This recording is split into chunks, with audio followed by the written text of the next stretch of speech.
Assalamu alaikum.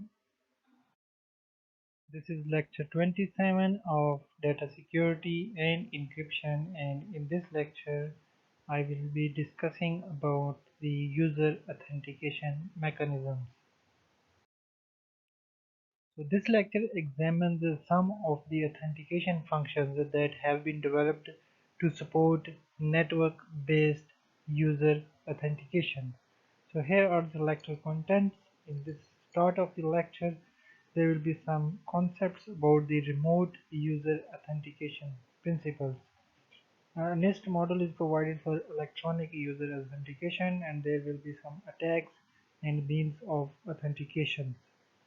There are two different versions of remote user authentication referred as using symmetric encryption and using asymmetric encryption.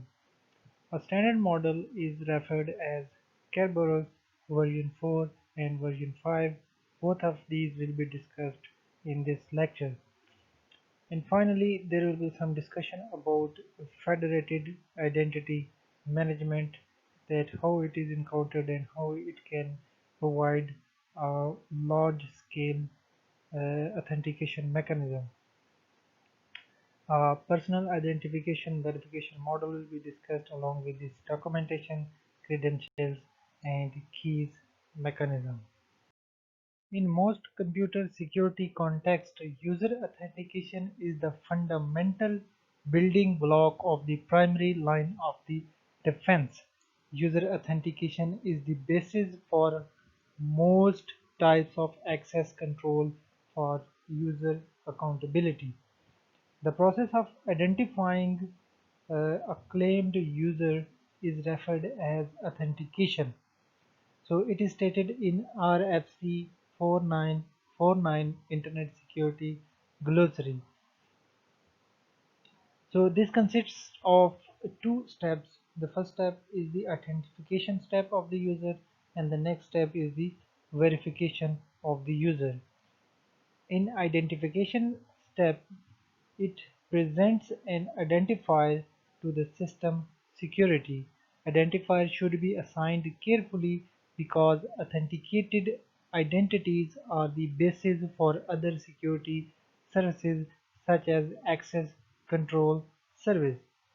Verification presents or generates authentication information that corroborates the binding between the entity and the identifier. For example, if a user Alice could have used the identifier XYZ, the information need to be stored on any server or computer system that Alice wishes to use or could be known to system administrators and other users. So a typical authentication information is associated with this user ID is password, which is kept secret and known only to Alice and the system. If no one is able to obtain or guess the user's password, then the combination of user's password ID and its passwords enable an administrator to set up Alice access permissions and audit her activity. Because Alice's identity is not secret, system users can send her email, but because her password is secret, no one can pretend to be Alice. So in essence, identification is the means by which user provides claimed identity to the system. User authentication is the means of establishing the validity of the claim. Note that the user authentication is different from the message authentication, which was discussed in a few previous lectures. Message authentication is a procedure that allows communicating parties to verify the authenticity of the message.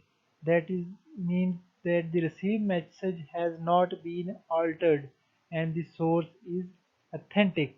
However, the user authenticity refers to that the user is authentic to use the system and to access these services.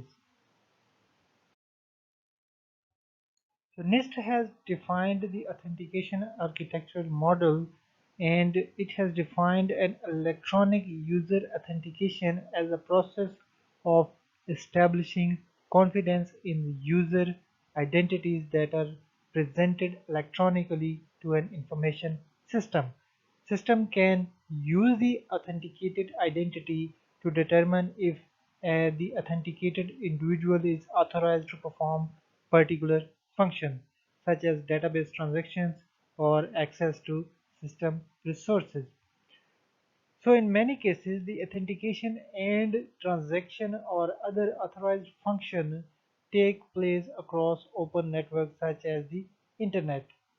Equally, authentication and subsequent authorization can take place locally, such as across a local area network. So the model described in this figure is a reference model for authentication. The initial requirement for performing user authentication is that the user must be registered with the system. The following is a typical sequence of the registration. An applicant applies to a registration authority uh, to become a subscriber of a credential service provider. In this model, the registration authority is a trusted entity that establishes and vouches for the identity of the applicant to a credential service provider. The credential service provider then engages in an exchange with the subscriber. Depending on the details of the overall authentication system, the credential service provider issues some sort of electronic credential to the subscriber.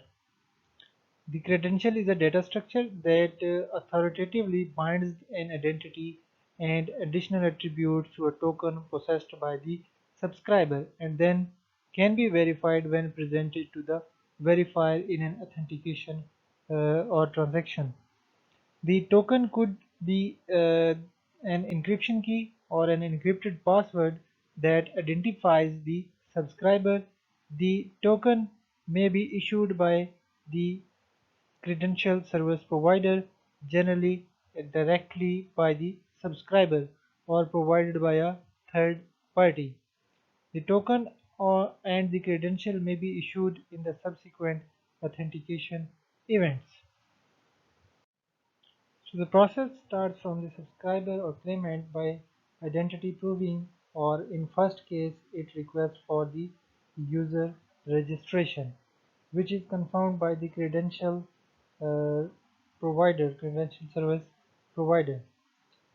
And if the token or credentials is issued, the next time the uh, credential service provider verifies the token from the verifier to actually allow access to the system. So an implemented system for authentication will differ from uh, this one or to be more complex than this simplified model. But the model illustrates the key roles and the functions needed for a secure authentication system. So there are several means of user authentication in which way the user can connect or authenticate himself to the system. There are four general means of authenticating user's identity which can be used alone or in a combination.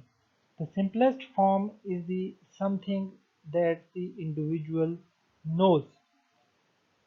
Examples include a password, a personal identification number, or answers to a pre-arranged set of questions, and it is most typically used in common websites or your credit card or other simple information. The next technique is something the individual possesses. These examples include the cryptographic keys, electronic key card, smart cards, and physical keys, and these are referred as tokens, which is widely used in the credit card or other locking systems. The third form refers to something that the individual is in itself, such as static biometrics. The examples include recognition by the fingerprint, retina, and the face, and it is mostly used in the identification on digital devices. And the final form of authentication is something that the individual does. For example, it includes the recognition by voice pattern, handwriting characteristics, and typing rhythm. And it is a more complex form of the authentication. So for network-based authentication, the most important method involves cryptographic keys and something the individual knows, such as password. So all of the previous methods properly implemented and used can provide the secure user authentication. However, there are several problems with each and every one. So next form is mutual authentication, an important application area in that mutual authentication approach. So in which the protocols which enable communicating parties to satisfy themselves mutually about each other's identity and to exchange session keys. So this is more referred to the key distribution systems, and central to the problem authenticated keys exchange are two main issues. The first is referred as confidentiality and the second is referred as timeliness. So to prevent masquerading attacks and to prevent uh,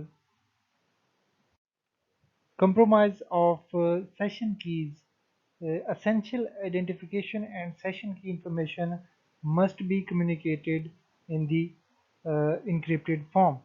So this requires prior existence of secret or public keys that can be used for this purpose.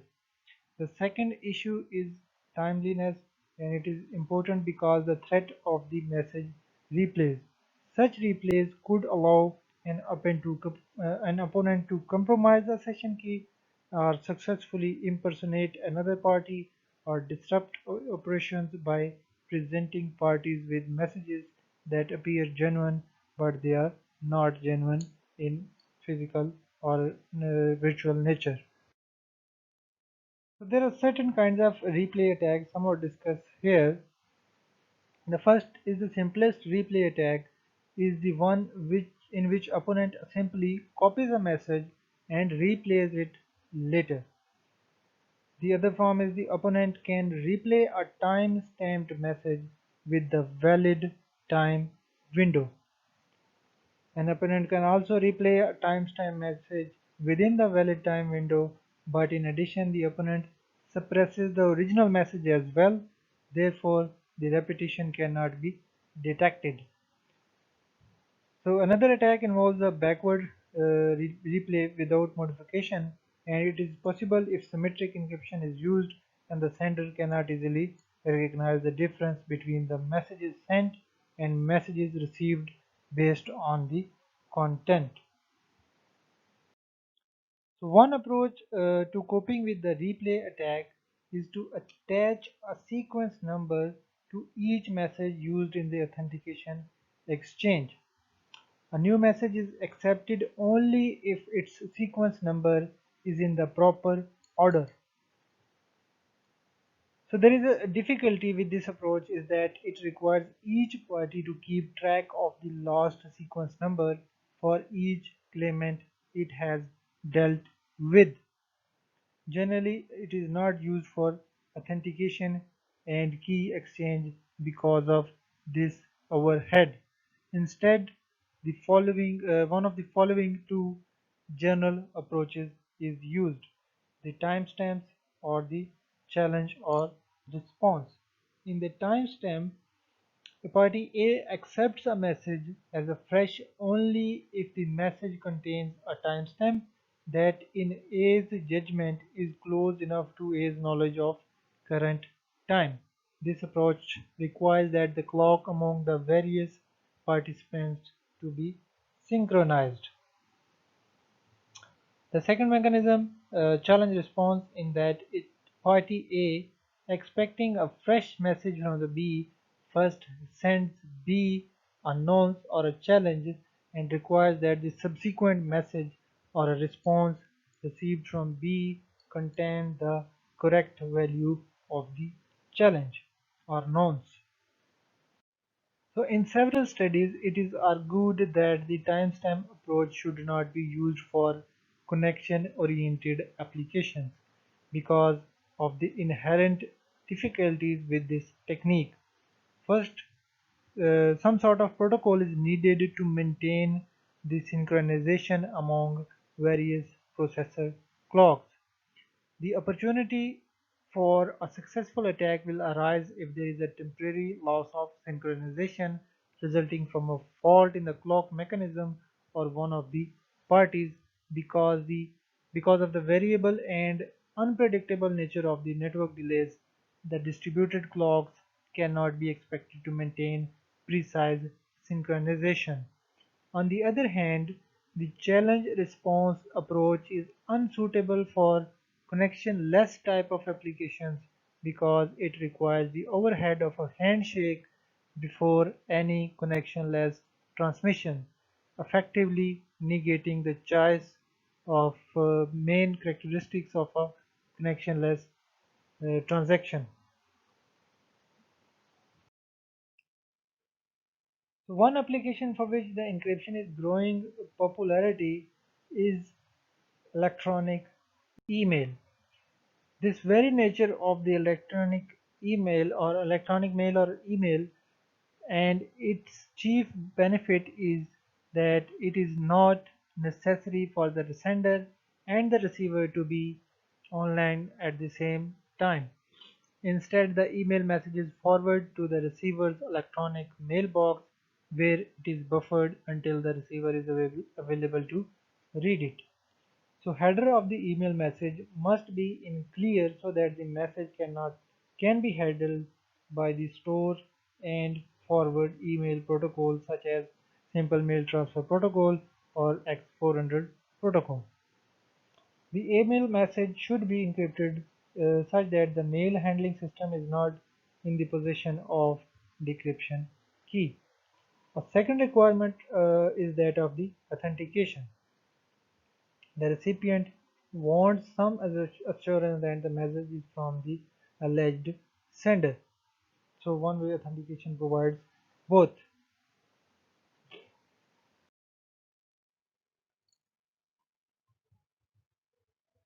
So as it was discussed previously, that a two-level hierarchy of symmetric keys can be used to provide confidentiality for communication in distributed environments. So the strategy involves the use of trusted key distribution center. Each party shares a secret key known as a master key with the key distribution center. The key distribution center is responsible for generating the keys to be used for a short time over a connection between two parties for distributing those keys using the master keys to protect the distribution. So several efforts have been done to remove the replay attacks. So one author named Denning proposes to overcome the weaknesses by a modification protocol that includes the addition of the timestamp. The Denning protocol requires reliance on the clocks that are synchronized throughout the network. So the Denning protocol seems to provide an increased degree of security.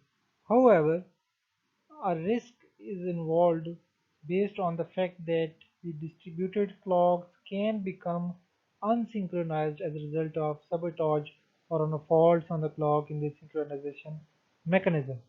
The problem occurs when the sender's clock is ahead of the intended recipient's clock. So an opponent can intercept the message from the sender and replace it later when the timestamp in the message becomes current at the recipient's site. Such an attack are referred as suppress relay attacks. So one way to counter suppress relay attacks is to enforce the requirements that the parties regularly check their clocks against the key distribution center's clock. The other alternative, which avoids the need of clock synchronization, is to rely on handshaking protocols using nonce values. The latter alternative is not vulnerable to suppress relay attack because the nonces the recipient will choose in the future are unpredictable to the sender. One of the authentication technique is referred as Kerberos, and this authentication service was developed as a part of Project Athena at the MIT. The problem that Kerberos addresses is this: assume an open distributed environment in which users at workstations wish to access services on the servers which are distributed throughout the network. The users like for servers to be able to restrict access to authorized users and to be able to authenticate requests for services. In this environment, the following three threats exist. First of all, a user may gain access to a particular workstation and pretend to be another user operating from the workstation. Similarly, the second attack can be a user maybe trying to alter the network address of a workstation so that the request sent from the altered workstation appear to come from a impersonated workstation.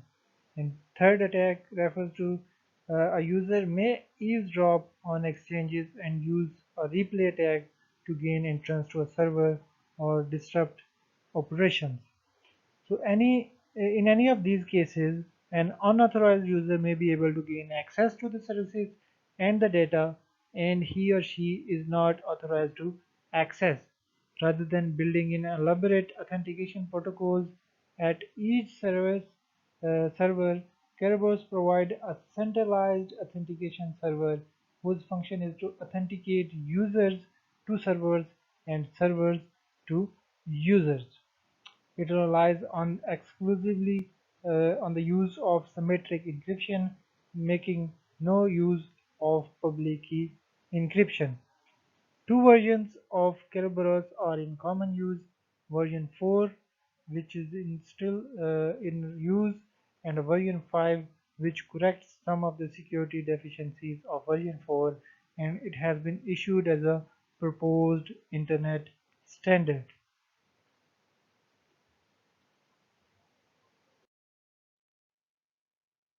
So the first published report on the Kerberos listed a number of requirements. The Kerberos assumes a distributed client-server architecture and employs one or more Kerberos servers to provide the authentication service. So first requirement is that it must be secure.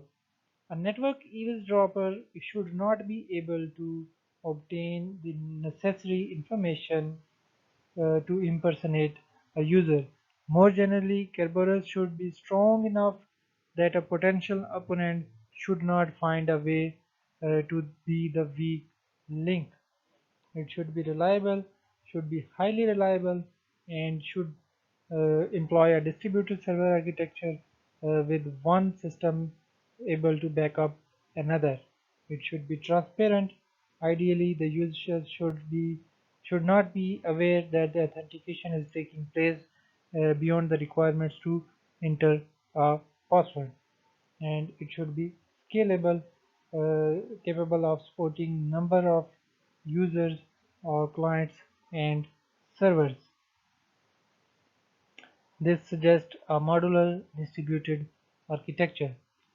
So it is trusted in a sense that the clients and the servers trust the Kerberos to mediates their mutual authentication. Assuming the Kerberos protocol is well designed, then the authentication service is secure if the Kerberos service itself is secure.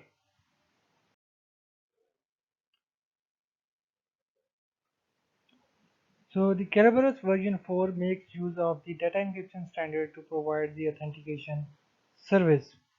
So in an unprotected network environment, any client can apply to any server for the service.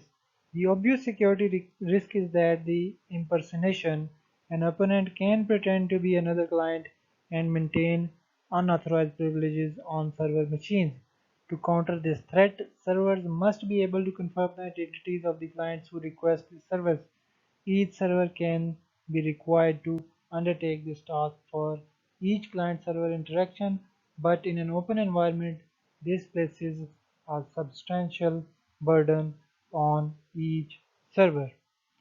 An alternate is to use an authentication server which knows the passwords of all the users and stores these in a central database and shares a unique secret key with each server. The authentication server checks its database to see if the user has supplied the proper password for this user identification and whether the user is permitted to access the server V. So if both tests are passed, the AS, the authentication server, accepts the user as authentic and must now convince the server that user is authentic. To do so, the authentication server creates a ticket that contains the user ID and the network address of the server's ID. The ticket is encrypted using the secret key shared by the authentication server and this server.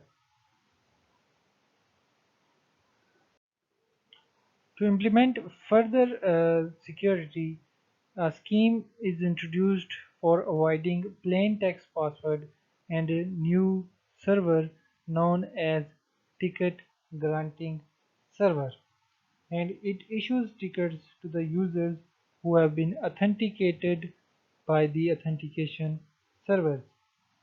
Each time the user requires to access a new service, the client applies to the ticket granting server using the ticket to authenticate itself. The client gives the ticket granting service, then grants the ticket for the particular service.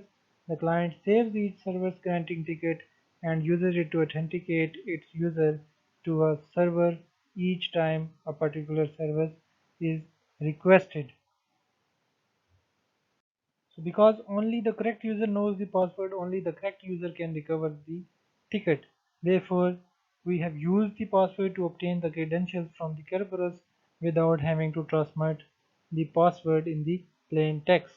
The ticket itself consists of the ID, network address of the user, and the ID of the ticket granting system. This can also be compromised. So you can consider the scenario like this. If an opponent captures the login ticket and waits until the user has logged off his or her workstation, then the opponent either gains access to the workstation or configures his workstation with the same network address as the of the victim. The opponent would be able to reuse the ticket to spoof the ticket granting system. To counter this kind of attack, the ticket includes a timestamp indicating that the date and the time at which the ticket was issued, and a lifetime indicating that the length of the time which the ticket is valid, usually 8 hours. Therefore, the client now has the reusable ticket and need not to bother the user for a password for each new service request. Finally, note that the ticket granting ticket system is encrypted with the secret key known only to the authentication system and the ticket granting system. This prevents the alteration of the ticket. The ticket is re-encrypted with the key based on the user's password. This assures that the ticket can be recovered only by the correct user, therefore providing authentication.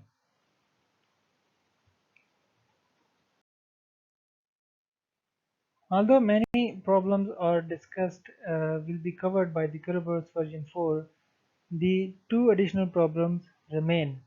The heart of the first problem is the lifetime associated with the ticket granting system. So the lifetime associated with the ticket granting creates a problem.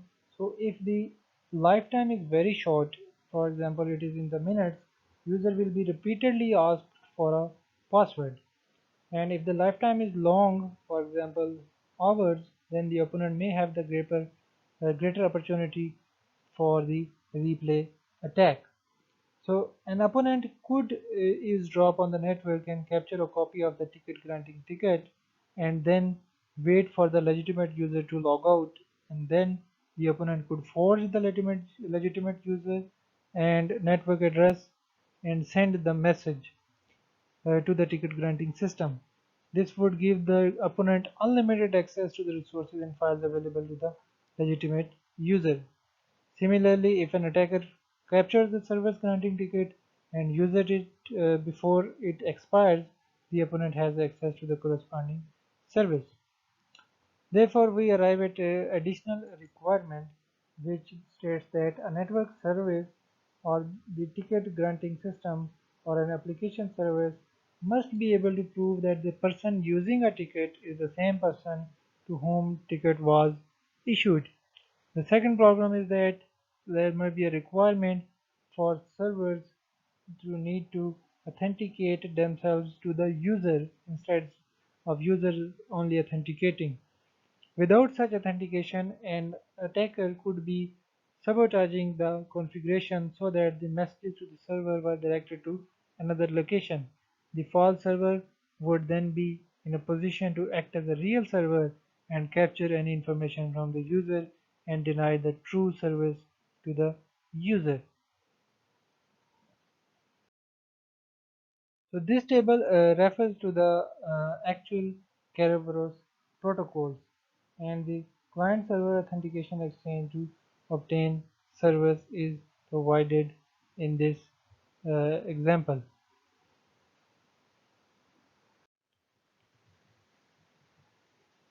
So the first part of the diagram shows a technique for distributing the session key. So as before, the client sends a message to the authentication server requesting access to the ticket granting server. The authentication system responds with the message encrypted with a key derived from the user's password. That is referred as KC. That contains the ticket. The encrypted message also contains a copy of the session key, where the subscript indicates that the session key for the C user and the ticket granting system. So because this session key is inside the message encrypted with the key of the user, only the user's client can read it. The same session key is included in the ticket, which can be read by the ticket granting system. Therefore, the session key has been securely delivered to both the user and the ticket granting system. So armed with the ticket, the session key, the user is ready to approach the ticket granting system. So as before, the user sends the ticket granting system a message that includes the ticket plus the identification uh, of the requested service. In addition, the user transmits the authenticator, which includes an ID and the address of the user and the time stamp. To reply from the ticket granting system, the message follows the form of the message provided in the second phase. The message is encrypted with the session key shared by the ticket granting system, and the user includes the session key shared by the user and the server, the ID of the server, and the timestamp of the ticket. The ticket itself includes the same session key. Finally, at the conclusion of this process, the client and server share a secret key. This key can be used to encrypt future messages between the two or more exchanges in a new random session key for this purpose.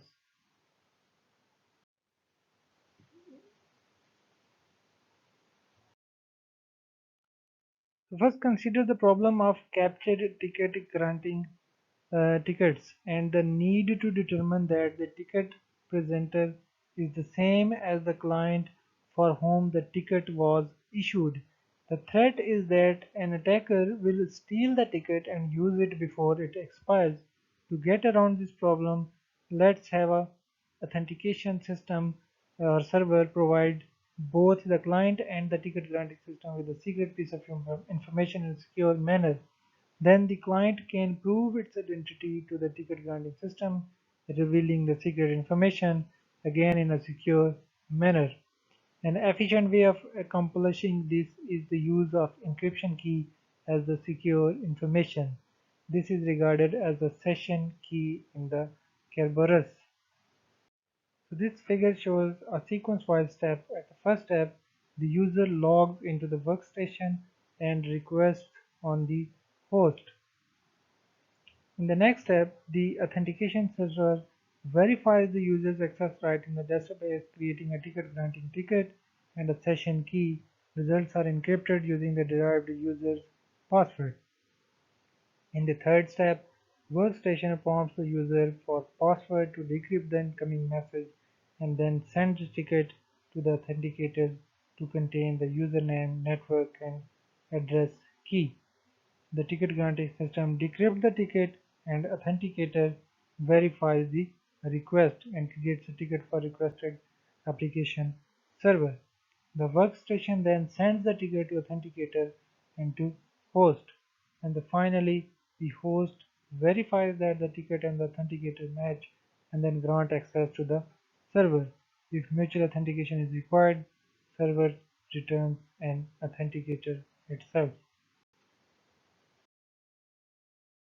This shows the Kerberos key exchange among the parties. So at first step, the client authentication is generated by the authentication server, and in the next step, the ticket is sent to the ticket granting system to get the shared key and the ticket, and finally, the ticket authentication and the client authentication is sent to the service provider host to get the service grant. This table summarizes the justification for each of the elements in the Kerberos protocol. So you can look at the tables of Kerberos version 4 and check the different variables which are used for authentication service exchange. And this table shows the ticket granting service exchange protocol, and this table shows the client server authentication protocol. So a full service Kerberos environment consisting of a Kerberos server, a number of clients, and a number of application servers requires that the Kerberos server must have the user ID and hash password of all participating users in the database. All users are registered with the Kerberos server. The Kerberos server must share a secret key with each server. All servers are registered with the Kerberos server. The networks of clients and servers under different administrative organizations typically constitute different realms. That is, the generally it is not a practical or does not conform to the administrative policy to have users and servers on the administrative realms. However, the user in one realm may need to access the servers in another realm, and some servers may be willing to provide service to the users from other parts provided that those users are authenticated. Kerberos provide a mechanism for supporting such inter-realm uh, authentication. For two realms to support an inter-realm authentication, a third realm is required. This states that the Kerberos server in each inter-operating realm shares a secret key with the server in other realm. The two Kerberos servers are registered with each other. The scheme requires the Kerberos server in one realm trust the Kerberos server in the other realm to authenticate its user. Furthermore, the participating servers in the second realm must also be willing to trust the Kerberos server in the first realm.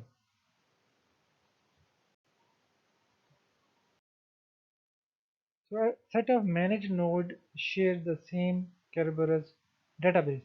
The database resides in the Kerberos master computer system, which should be kept in physically secure room. A read-only copy of the Kerberos database might be residing in other Kerberos computer systems. So all the changes to the database must be made on the master computer system. Changing or accessing the contents of Kerberos database requires the Kerberos master password. So the Kerberos principal is required, which is consisting of three parts: a server or a user that is known to the Kerberos servers, and it is identified by a principal name.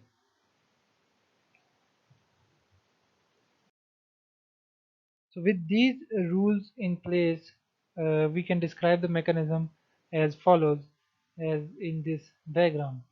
A user wishing service on a server in another realm need a ticket for that server.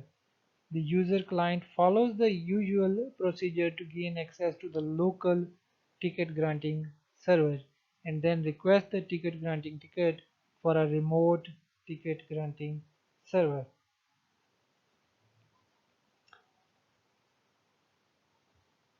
The ticket granting server is another realm. The client can then apply to the remote ticket granting server for the service granting ticket for the desired server in the realm of the remote ticket granting system.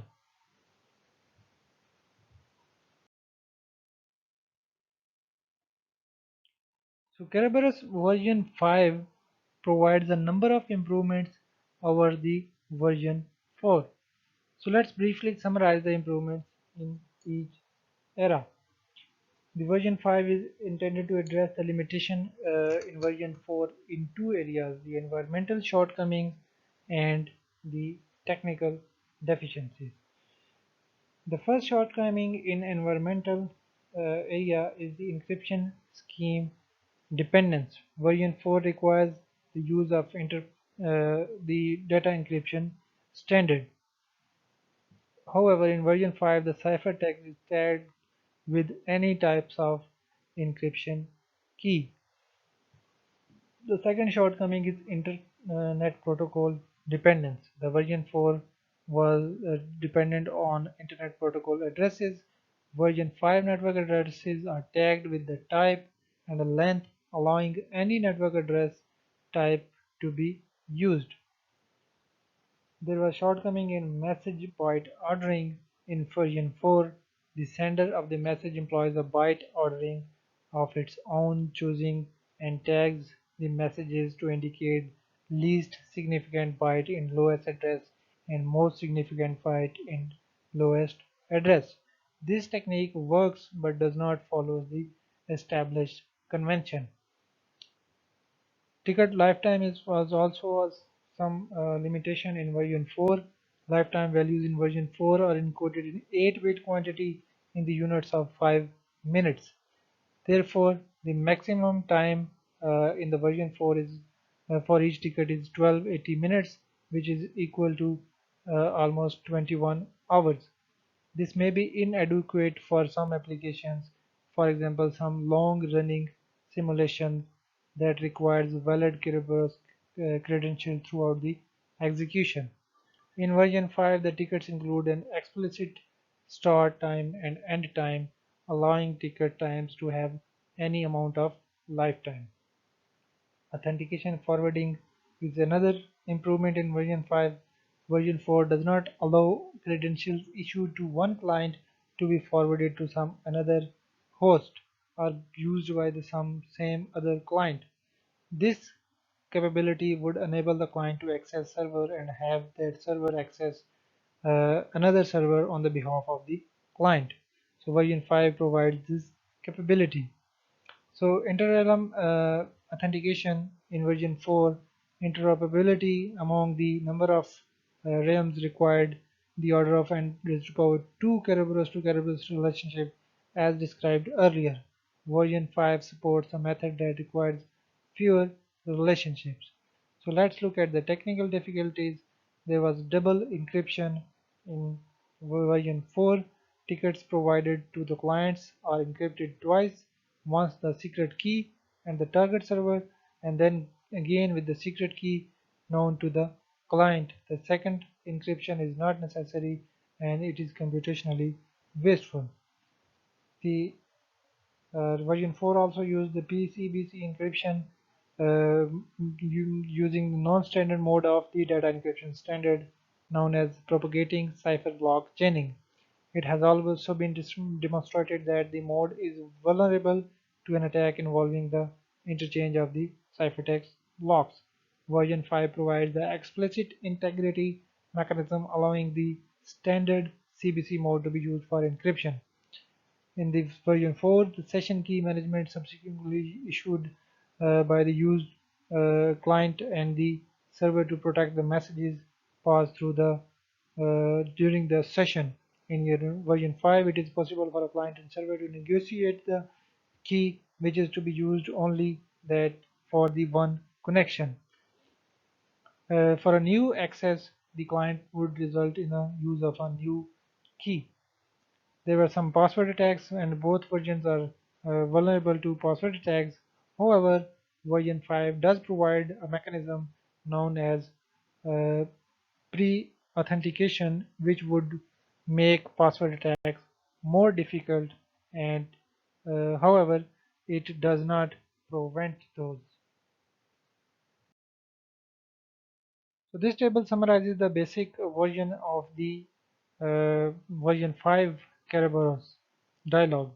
So consider the authentication service exchange. The message is the client request for a ticket granting.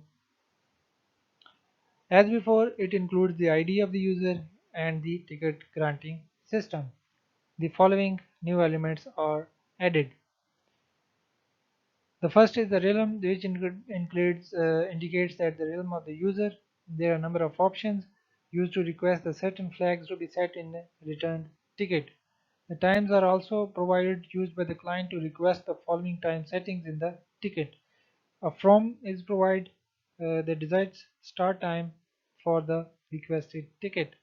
Till the end time is provided and the R time requested new renew till time is also provided. A nonce value, a random value which to be repeated in the message to assure that the response is a fresh and it has not been replayed by the opponent.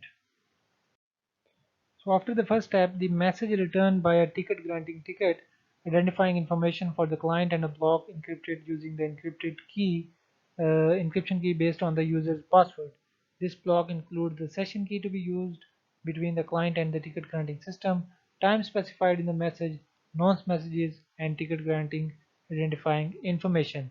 The ticket itself includes the session key, identifying information for the client and the requested time values and the flags that reflect the status of the ticket and the requested options. So you can compare this the ticket granting exchange for the version 4 and the 5. You can see that the message for both versions include an authenticator, a ticket for the same ticket and the name of the requested service. In addition, the version 5 includes the requested times and options for the ticket and the nonce, with all the functions similar to those in the message 1. The authenticator itself is essentially the same as the one used in the version 4. So in the final step, the client-server authentication exchange, several new features appear in version 5. So the client may request an option that the mutual authentication is required. In this case, the authenticator includes two new fields, the subkey and the sequence number. The subkey is referred as the client choice for the activation encryption key to be used to protect this specific application session. This field is omitted. The session key from the ticket key is used.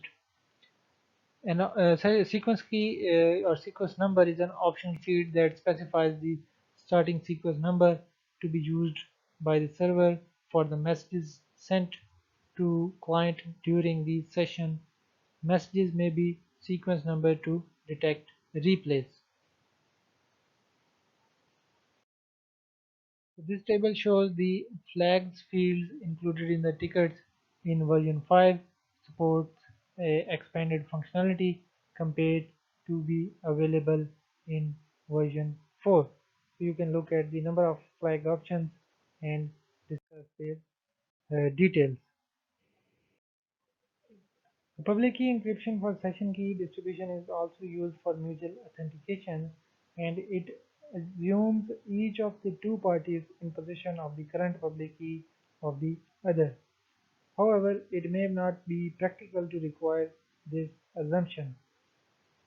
The Denning protocol using with the timestamp is used to enhance to overcome the vulnerabilities found in the system of mutual authentication, and the Denning protocol uses an authentication server to provide public key certificate.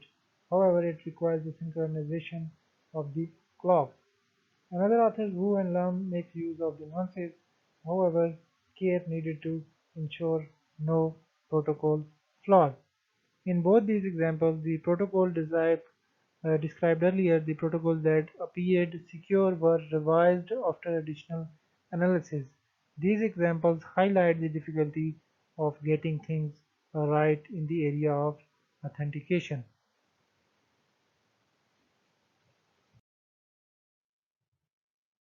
One-way authentication public key approaches can be used for one-way authentication such as in the email.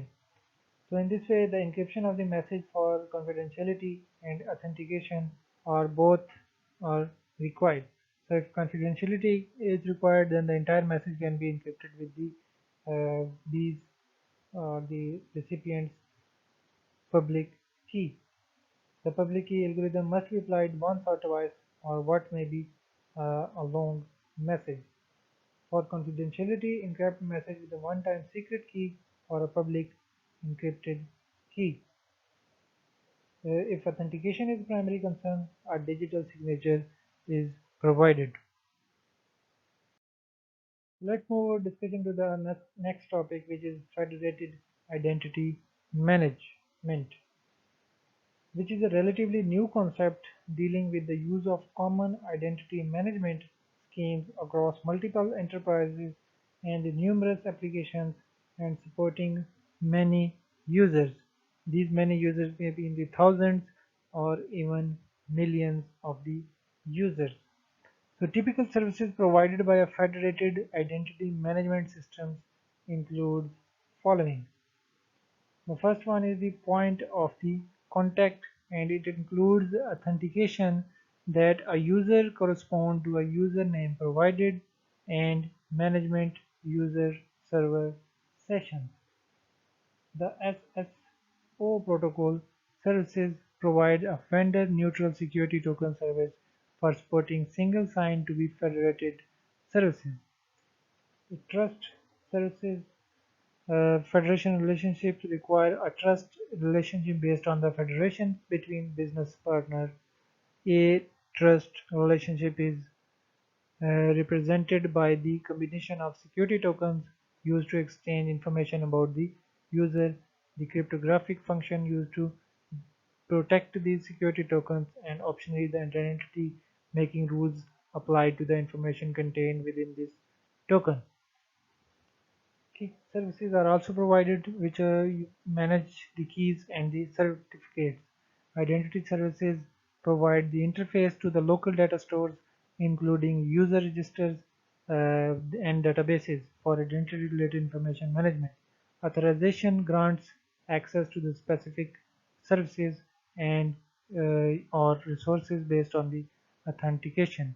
Provisioning includes creating an account in each target system for the user, enrollment or registration of the user in accounts, establishing access rights or credentials to ensure the privacy and the integrity of the account's data.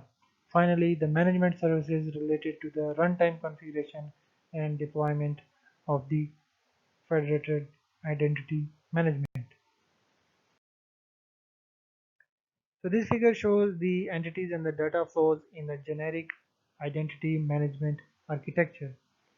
So a principal is an identity holder.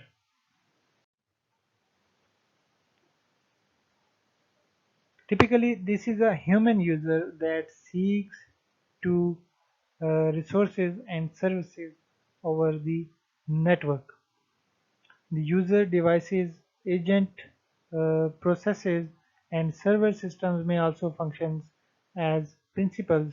Principals authenticate themselves to an identity provider.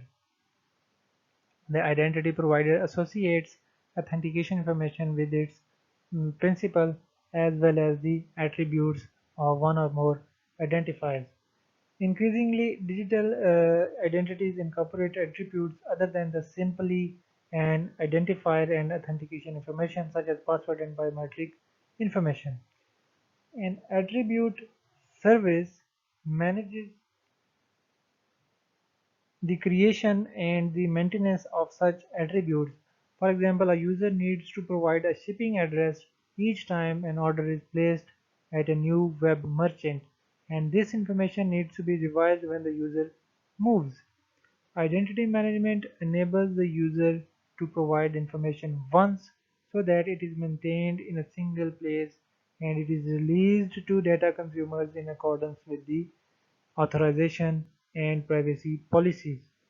Users may create some attributes to be associated with their digital identity such as an address.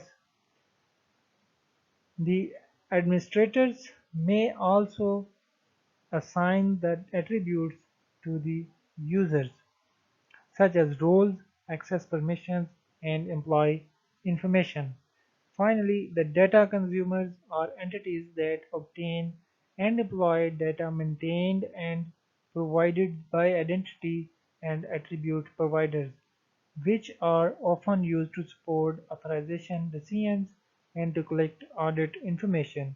For example, a database server or a file server is a data consumer that needs clients' credentials so that to know what access to provide to that client.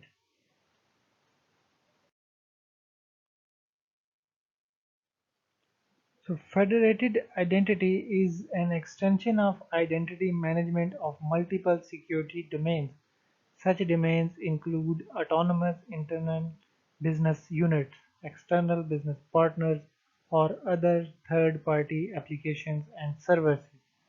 The goal is to provide the sharing of digital identities so that the user can be authenticated a single time and then access the applications and resources across multiple domains.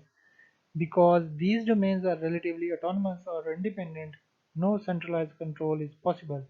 Therefore, the cooperating organization must form a federation based on the agreed standards and mutual levels of trust to securely share digital identity. Federated identity management refers to the agreements, standards, and technologies that enable the portability of identities, identity attributes, and entitlements across multiple enterprises and numerous applications and supporting many thousands, even millions of users. For example, so when multiple organizations implement interoperable federated identity schemes, an employee in an organization can use a single sign-on to access services across the federation with the trust relationship associated with the identity. Employee may log onto her corporate intranet and be authenticated to perform authorized functions and access authorized services via the intranet. The employee could then access to the health benefits from an outside health care provider without having to re-authenticate. Federated identity management provides other capabilities as well. One is the standardized means of representing attributes. Examples of attributes include account numbers, organization roles, physical locations, and file ownership. A user may have multiple identifiers. For example, each identifier may be associated with a unique role and with its own access permission. Another key function of federated identity management is to use identity mapping. Different security domains may represent identities and attributes differently. Further, the amount of information associated with the individual in the one domain may be more than necessary in another domain.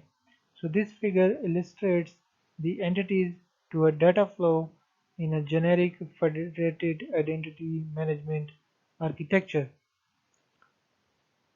So the each end user, browser or other application engages in authentication dialogue with the identity provider in the same domain.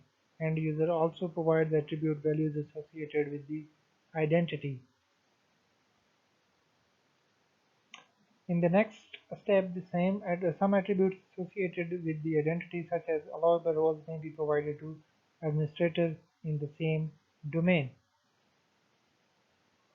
A service provider in a remote domain which the user wishes to access obtained identity information, authentication information, and associated attributes from the identity provider to the source domain.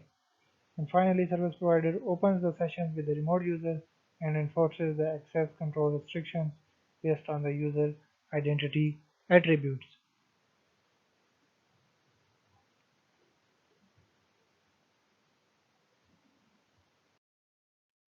So federated identity management uses a number of standards and to build the blocks for secure identity exchange across different domains of heterogeneous systems.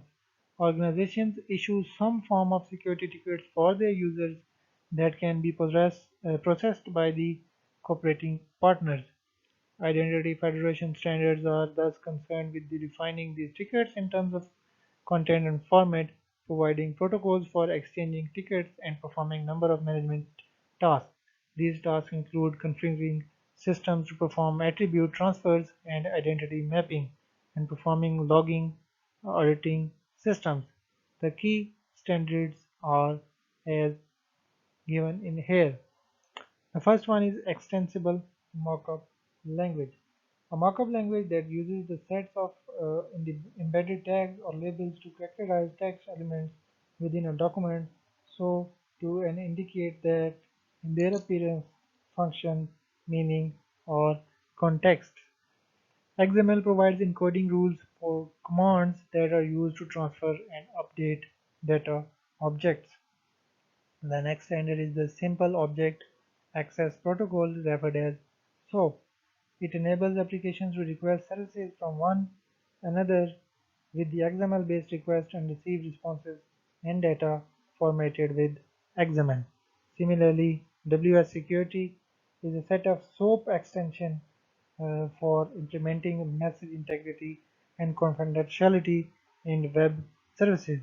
To provide secure exchange of SOAP messages among applications, WS Security assigns security tokens to each message for the use in authentication. Security Assertion Markup Language is again an XML-based language for the exchange of security information between online business partners. The challenge with the federated identity management is to integrate multiple technologies, standards, and services to provide a secure, user-friendly utility. The key, as the most areas of security in networking, is the reliance on the few mature standards widely accepted by industry. Federated identity management seems to have reached this level of maturity. So to get some feel about the functionality of identity federation, let's look at these three scenarios. In the first scenario, provided in the figure A. The workplace is an organization. Workplace.com contracts with another organization, health.com, to provide employee health benefits. So an employee uses the web interface to sign into the workplace.com and goes through the authentication procedure there. This enables the employee to access the authorized services and resources at workplace.com. When the employee clicks on the links to access health benefits, her browser is redirected to health.com. At the same time, the workplace.com software passes the user authentifier to health.com in a secure manner. The two organizations are some part of a federation that collectively exchange their user identifiers. Health.com maintains the user identities for every employee at workplace.com and associate with each identity health benefits information and access rights. In this case, the link between the two companies is based on the account information and user participation is browser based. If you consider the second scenario, which shows the second type of browser based scheme, a company part supplier .com is a regular supplier of parts to the workplace.com. So in this case, the role-based access control scheme is used to access the information. An engineer from workplace.com authenticates the employee portal at workplace.com and clicks to link and access from the partsupply.com. Because the user is authenticated as in the role as an engineer, he is taken the technical documentation and troubleshooting portion of partsupply.com website without having to sign on. Similarly, an employee in the purchasing role sign at workplace.com is also authorized in this role to place purchases at the part website without having to sign on. For this scenario, the partsupply.com does not have the identity information of individual employees at workplace and rather than the linkage between the two federated partners is in terms of roles. The third scenario described here is the chained web services, and it can be referred as a document based rather than the browser based. Workplace.com again has the purchasing agreement with the pinsupplies.com, and the pinsupplies.com has a business relationship with the eship.com.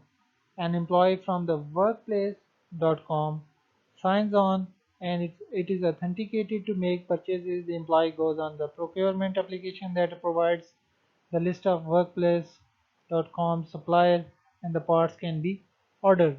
The user clicks on the page, the employee fills out the form and clicks to submit button. The procurement application generates XML or SOAP document that is which inserts into the envelope body by an XML based message. The procurement application then inserts the user credential in the envelope header of the message together with the workplace.com organization identity. The application posts the message to the pin supplies purchasing web service. The service is authenticated in the coming message to process the request. The purchasing web service then sends the SOAP message to the shipping partner to fulfill the order. The message includes a pin supplies security token in the envelope header and the list of items to be shipped as well as the end user's shipping information in the envelope body.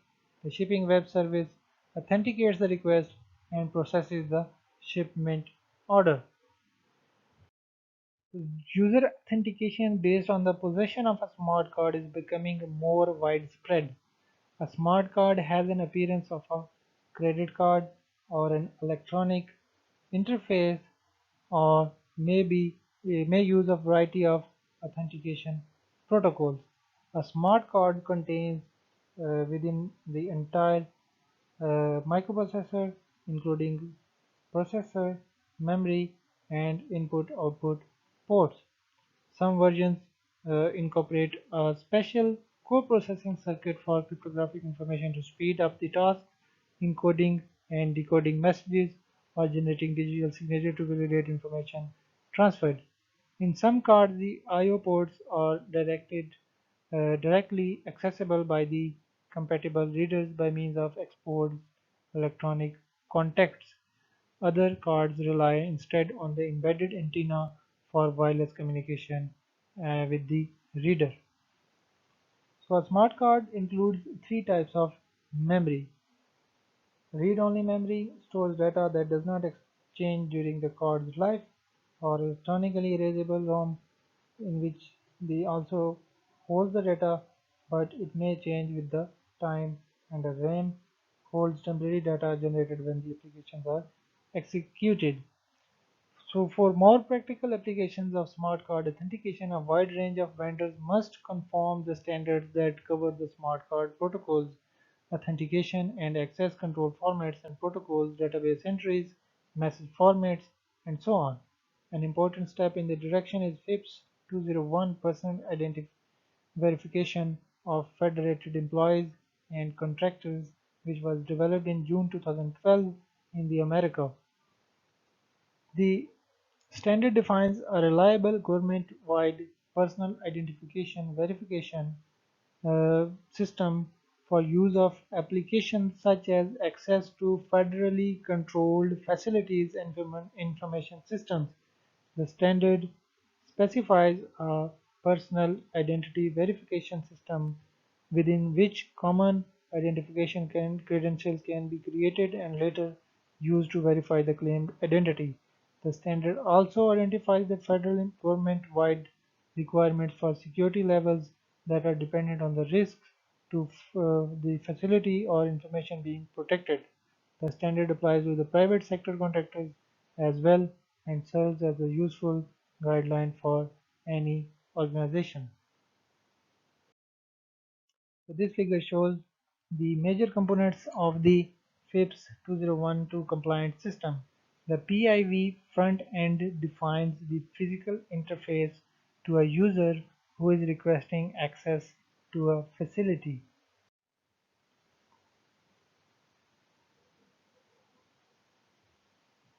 which could be either physical access to a protected physical area or a logical access to an information system. The PIV front-end subsystem supports up to three-factor authentication. The number of factors used depend on the level of security required. The front end makes use of smart card, known as personal identity verification card, which is a dual interface uh, contact and contactless card. The card holds the cardholder photograph, X509 certificate, cryptographic keys, biometric data, and cardholder unique identifier. Certain cardholder information may be read protected and require personal identification number for read access by the card reader. The biometric reader is in the current version of the standard is a fingerprint reader or an iris scanner. So the standard defines the three assurance levels for verification of the card and the encoded data stored on the card. At some level, confidences correspond to the use of the card and the PIN. If you require high level of the confidence, it adds a biometric comparison of a fingerprint captured and encoded on the card during the card issuing process and a fingerprint scanned at the physical access point. So if you want very high level confidence, it requires that the process just described is completed at a control point attended by an official observer. The other major component of personal identity verification system is the PIV card issuance and management subsystem. The subsystem includes the components responsible for identity proofing and registration, card and key issuance and management, and the various repositories and services required as a part of verification architecture. The PIV system interacts with the relying system, which includes the components responsible for determining the PIV cardholder's access to a physical or a logical resource. The standard defines the data formats and protocols for interaction between the PIV system and the relying system.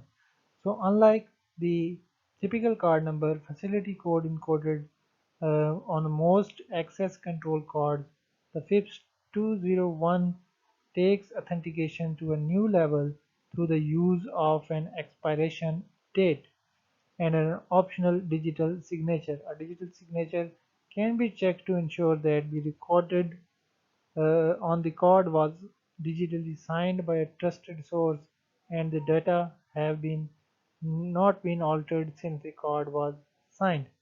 The expiration date can be checked to verify that the card was not expired.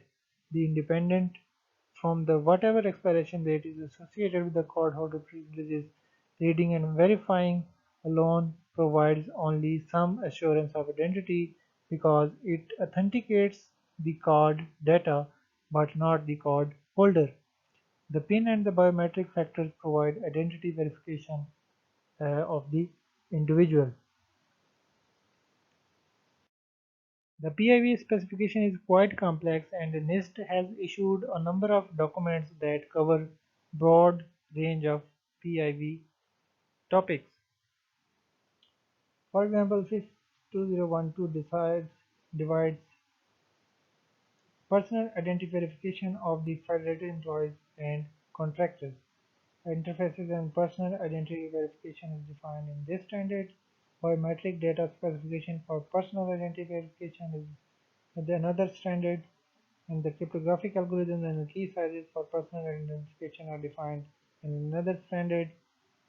Some standards define about the scheme for personal identity verification, visual card typography, and recommendation for the use of credentials, physical access control, and the guidance for the accreditation of personal identity verification and card issuers, and PIV card to reader interoperability guidelines have been specified in different NIST guidelines. So the PIV card contains a number of mandatory and optional data elements that serve as an identity credentials for varying levels of strength and assurance. These credentials are used singly to or in sets to authenticate the holder of the PIV card to achieve the level of assurance required for a particular activity or transaction. The mandatory elements are provided here. For example, the PIN is an essential element which is required to activate card for privileged or, operations. A card holder's unique identifier includes the federal agency smart card credentials number and the global unique identification number, which uniquely identify the card and the card holder.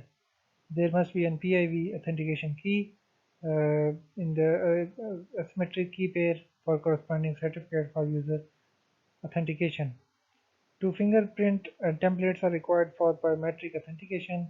Electronic facial image is required for biometric authentication. Again, asymmetric card authentication key is required again for corresponding certificate used for the card authentication. There are some optional elements included on the PIV credentials and keys, which are digital signature key, key management key, symmetric card authentication key, and PIV card application administration key, one or two iris images for again biometric authentication depending upon the level of security. So this table shows the um, algorithm and key size requirement for the PIV key types. So for the PIV authentication key, the most common algorithm is the RSA or ECDSA. For card authentication key, a triple data encryption standard is used, or an advanced encryption standard, or an RSA can be used. Similarly, for digital signature RSA or ECDA, assay can also be used. And for key management, the RSA and ECDH algorithm are more suitable.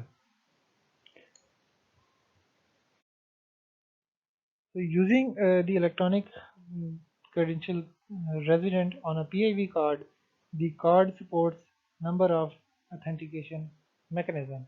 The first one is the card holder unique identifier. Uh, Using the signed cardholder unique identifier data elements on the card. Therefore, the PIN is not required. This mechanism is useful for environments where low level of security is acceptable and rapid contactless authentication is necessary. The second one is the card activation authentication key. In this way, the PIV card is authenticated using the card authentication key in a challenge response protocol. The PIN is not required. The mechanism allows contact via card reader or a contactless via radio waves. Authentication of the PIV card without the holder's active participation and provides low level of assurance.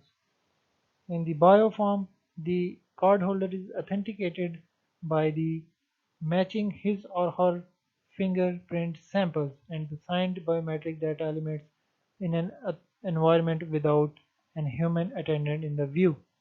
The PIN is required to activate the card. The mechanism achieves a high level of assurance and requires the cardholder's active participation in submitting the PIN as well as the biometric sample. The version A, the cardholder is authenticated by matching his or her fingerprint samples to the signed biometric data elements in an environment with a human attendant in the view. Again, the PIN is required to activate the card. This mechanism achieves a very high level of assurance with when coupled with the full trust validation of the biometric templates retrieved from the card and requires the cardholder's active participation submitting the PIN as well as the biometric sample. Finally, the public key infrastructure PKI, the cardholder is again authenticated by demonstrating control of the PIV authentication private key in a challenge response protocol that is to be validated using the PIV authentication certificate. The PIN is required again to activate the card. This mechanism achieves a very high level of identity assurance and requires the cardholder knowledge of the PIN. So in each of the use cases except for the symmetric card authentication key use case, the source of the identity of the corresponding PIV credentials are validated by verifying the digital signature on the credential with the signature being provided by the trusted entity. So this concludes today's lecture. In this lecture, we have discussed about many authentication standards. We started with the remote user authentication principles. That then NIST has defined a model for the electronic user authentication, and there are two means of authentication, such as one-way or two-way communication authentication. The one-way authentication is referred in most of electronic identification, and a mutual authentication is referred in which two communication parties are share an authenticator within themselves. Remote user authentication with symmetric and asymmetric encryption was also discussed using the mutual authentication and one-way authentication. And one of the famous framework for the authentication is used as a Kerberos, and the two versions of Kerberos were discussed, version 4 and version 5. Finally, some concepts about the federated identity management are discussed, and a personal identity verification model is described along with its documentation, credentials, and keys. If you want to read more about the topic, you can look at the chapter number 15 of the recommended book, or you can ask me any questions. Thank you very much.